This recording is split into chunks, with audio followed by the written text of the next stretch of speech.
Bismillahirrahmanirrahim. Assalamualaikum warahmatullahi wabarakatuh. Alhamdulillah.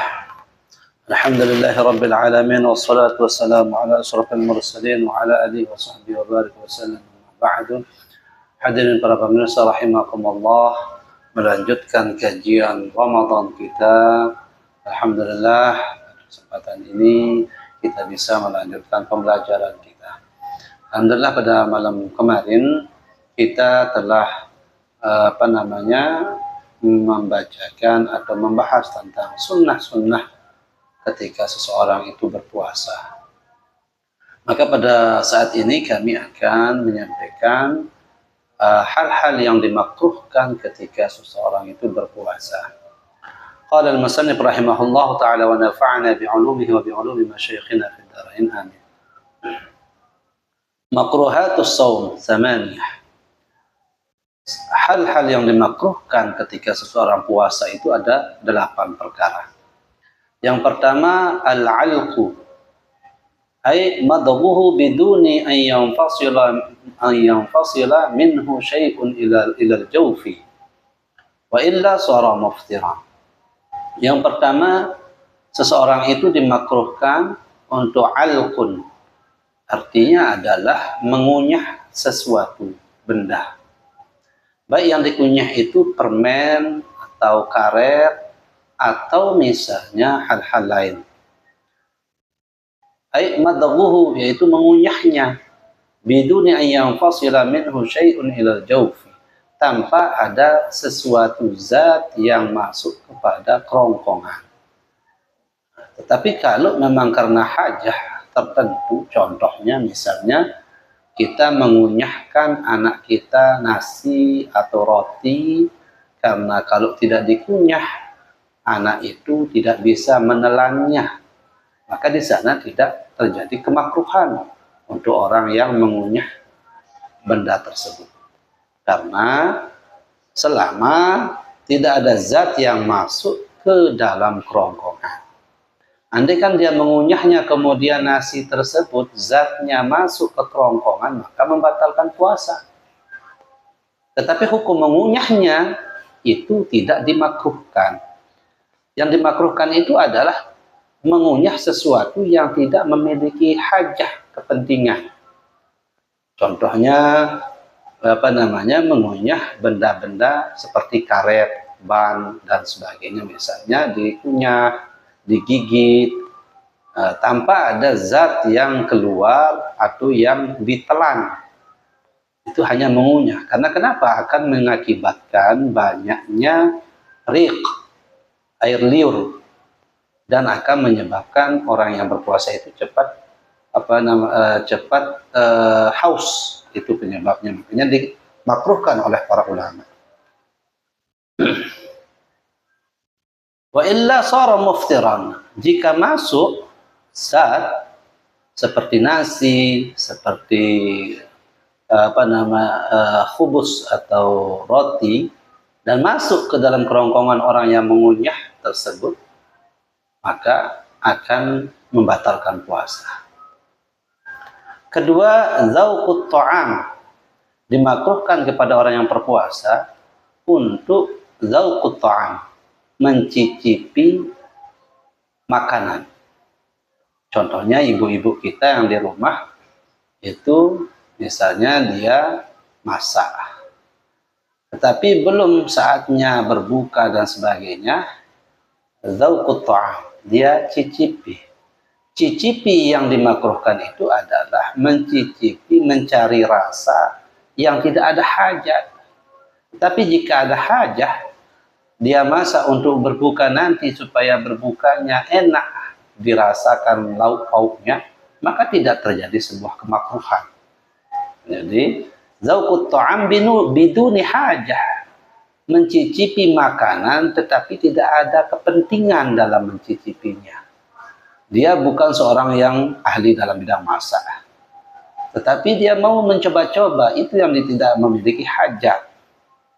Sehingga di situ makruh hukumnya untuk mencicipi. Ma'adami wusuli syai'in ila jawfi, tanpa ada masuk sesuatu zat ke dalam kerongkongan. Ya, jadi cuman mencicipi masakan tersebut hanya sampai ke lidah. Sudah cukup apa tidak garam maupun rasa masako dan rasa-rasa yang dibutuhkannya. Tetapi kalau karena hajat itu tidak dimakruhkan. Yang dimakruhkan itu adalah mencicipi makanan yang tidak memiliki hajat di dalam hal tersebut. Seperti suami atau anak kita mencicipi tanpa dia mengetahui masakan ini enak atau tidak. Hanya ingin sekedar mencicipi. Maka hukum mencicipi tersebut makruh. Tetapi kalau ibu rumah tangga, dia mencicipinya karena ingin mengetahui rasa, dan dia tahu rasa ini enak dan kurang ini, kurang itu, maka itu tidak dimakruhkan selama tidak masuk zat tersebut ke dalam kerongkongan yang mengakibatkan batalnya puasa. Wa amma lihajatin fala yukrah. Adapun jika dia mencicipi karena ada hajat yang tadi itu seperti ibu-ibu, maka tidak dimakruhkan. Yang ketiga adalah al-ihtijam wa huwa ikhrajud dam. Yang ketiga dimakruhkan adalah berbekam. Yang namanya berbekam itu adalah ikhrajud dam, mengeluarkan darah. Fayukrahu khurujan minal khilaf. Maka dimakruhkan hal tersebut karena supaya keluar dari khilaf para ulama. Karena para ulama ada yang mengatakan itu haram dan membatalkan puasa. Nah, baik dia itu berbekam atau donor darah, contohnya ketika siang hari bulan Ramadan. Karena itu akan bisa mengakibatkan kepada lemahnya fisik seseorang tersebut yang sedang berpuasa. Bahkan di dalam sebuah hadis Sahih Bukhari disebutkan bahwa aftara al-hajimu wal mahjum. Maka batallah puasa orang yang membekam dan orang yang dibekam. Sehingga di sini menjadi dimakruhkan bagi orang yang berbekam. Wa li'annahu yurasud dha'fa, karena hal tersebut juga mewarisi seseorang itu menjadi lemah. Yang berbekam, yang dibekam itu akan menjadi lemah, mewarisi kelemah. Wa kama tukrahu lahul hijamah yukrahu lahu an yahjuma ghairahu. Sebagaimana juga dimakruhkan orang itu berbekam dan dimakruhkan juga orang itu membekam orang lain. Jadi ketika bulan Ramadan hindarilah pada siang hari ketika seorang berpuasa itu untuk berbekam. Adapun makruh yang keempat adalah majjul ma'i ba'dal iftar. Majjul ma' ba'dal iftar, ay ikhrajuhu minal fam. Nah, jadi mengambil air dan mengeluarkan air tersebut dari mulut kita, berkumur-kumur. Kemudian membuangnya. Nah, itu makruh hukumnya. Fayadhabu ma bihi min barakatis shaum, karena akan menghilangkan sesuatu keberkahan dari berkahnya puasa. Nah, maksudnya di sini majjul ma' ba'dal iftar itu adalah berkumur-kumur atau mengeluarkan air ba'dal iftar, setelah bolehnya kita berbuka. Jadi ketika maghrib azan berkumandang, kita ambil air kemudian berkumur langsung dibuang, itu dimakruhkan. Jadi dalam kitab Ifadatus Sadah disebutkan di sana juga bahwa hal tersebut dimakruhkan, dikiaskan seperti orang yang bersikat gigi ketika ba'da zawal, setelah tergelincirnya matahari atau setelah zuhur. Itu dimakruhkan karena akan menghilangkan bau mulut yang nantinya akan menjadi pembeda, akan menjadi bau yang wangi di surga nanti. Sebagaimana Safatul Zubar Imam Romli menyebutkan wa yukrahul alqu wa dzauqun wa ihtijam wa majma'in 'inda fitri min siyam. Jadi itu hal-hal yang dimakruhkan. Adapun yang kelima adalah al-ghaslu bil inggimas. Mandi itu makruh pada siang hari dengan catatan mandi itu berendam. Pergi ke sungai atau masuk ke WC tetapi lama sekali mandinya, supaya badan ini dingin, berendam di dalam kolam atau di mandi yang menjadikan kita kedinginan badan kita. Maka itu dimakruhkan walaupun al-ghusl wajiban, walaupun mandi tersebut mandi wajib. Jadi makruh hukumnya seseorang mandi dengan tujuan berendam. Tetapi jika tidak berendam tidak masalah, tidak dimakruhkan. Yang keenam adalah dimakruhkan as-siwaku ba'da zawal, sikat gigi setelah zuhur, setelah tergelincirnya matahari waktu zuhur. Setelah sholat zuhur dia sikat gigi atau bersiwak dengan menggunakan kayu sugi. Seperti yang digunakan oleh jamaah-jamaah tabligh yang digosok di gigi berupa kayu itu atau kayu sugi itu setelah zawal, setelah masuk waktu zuhur itu dimakruhkan. Sebelumnya tidak.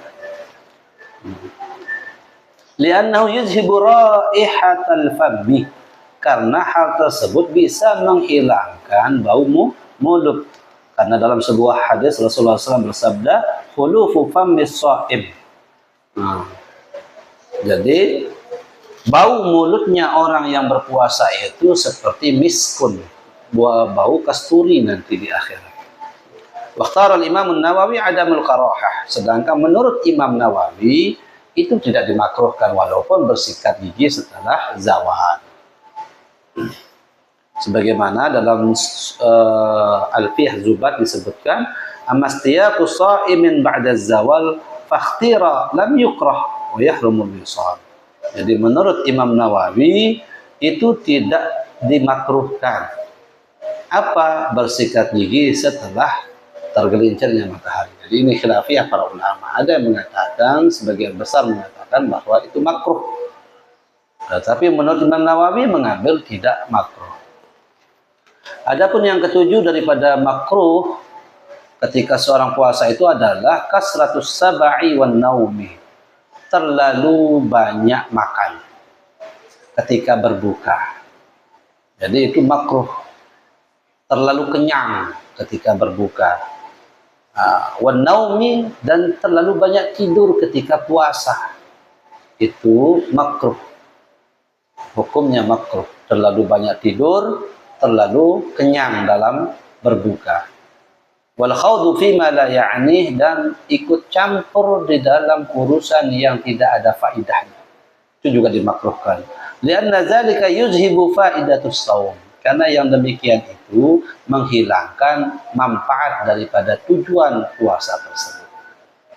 Karena tujuan puasa adalah untuk menjadi mengurangi makanan dan mengurangi tidur.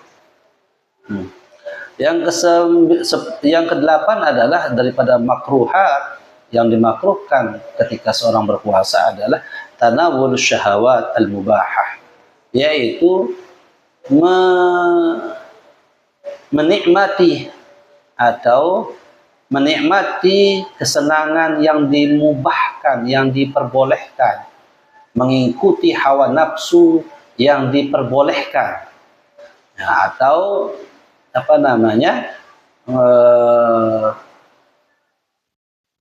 menikmati sesuatu yang diperbolehkan berlebihan, minal masmumat, dari sesuatu yang bisa dicium. Misalnya ada bau lauk pauk ataupun bau-bau yang bagus selain daripada minyak kasturi atau minyak wangi. Jadi dia terlalu mencium bau-bau yang enak seperti masakan, makanan, itu makruh hukumnya. Awil mubassarat, atau melihat sesuatu yang diperbolehkan tetapi terlalu menikmati. Awil masmu'at, atau mendengarkan sesuatu yang diperbolehkan. Jadi mengikuti hawa nafsu dari hal-hal tersebut dihukumi makruh. Contohnya misalnya mendengar lagu-lagu, senang mendengar lagu-lagu yang diperbolehkan oleh syariat, tetapi padahal ketika kita berpuasa terlalu banyak mendengarkan hal-hal yang walaupun sifatnya boleh pada bulan Ramadan itu dimakruhkan. Kecuali yang didengar misalnya Al-Quran atau pengajian atau ceramah-ceramah itu tidak masalah. Nah, tetapi yang sifatnya mubahah, yang sifatnya diperbolehkan, itu yang tidak memiliki banyak faidah, maka dimakruhkan memberikan hawa nafsu kita untuk memperbanyak hal-hal tersebut.